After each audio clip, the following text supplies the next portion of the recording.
e ovviamente le responsabilità andranno cercate su chi aveva responsabilità a decidere. Se ci sono degli errori saranno chiamati a pagare, e mi sembra ovvio, punto. Io voglio salvare i risparmiatori, pur essendo io rappresentante di un'istituzione che non ha vigilanza, non ha nessuna competenza sulle banche. Ed è bene chiarire una cosa, siccome c'è sempre qualche idiota che parla per niente, che le banche sono state gestite in totale autonomia dalla politica, l'avete capito tutti?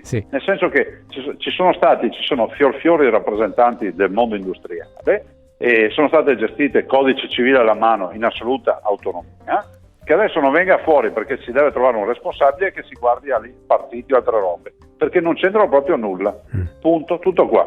Chi ci rimette sono i 205.000 azionisti di Veneto Banca e Popolare di Vicenza. Vi ricordo che l'80% ha meno di 1.000 azioni, cioè vuol dire risparmi da 20, 30, 10.000 euro, e rischiano di vedersi azzerato il loro risparmio di una vita. E penso che su questo, tutte noi istituzioni, qualcuno ha detto ma Zaia adesso tende la mano a Renzi. Io non tendo la mano a Renzi, però difendo la mia gente e penso che regione, governo e tutti, se possiamo fare qualcosa dobbiamo dare una mano a questi risparmiatori.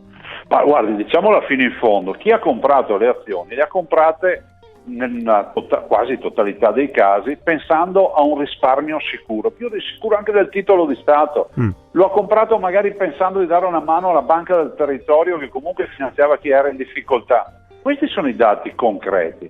Allora io dico, c'era chi doveva vigilare e penso che gli istituti di vigilanza, che sono la Banca d'Italia, la Banca Centrale Europea, comunque non possono chiamarsi fuori da questa vicenda. Allora è inutile che andiamo a fare il processo a tutto quello che è accaduto. Oggi abbiamo dei risparmiatori che debbono essere aiutati. Dopodiché chi ha sbagliato deve pagare, ma questo è un problema della magistratura, un problema di chi deve fare i controlli. Però quei risparmiatori debbono avere una risposta. E mi metto anche nei panni di tanti, io guardi, ricevo un sacco di gente che hanno risparmiato una vita e oggi si trovano in difficoltà.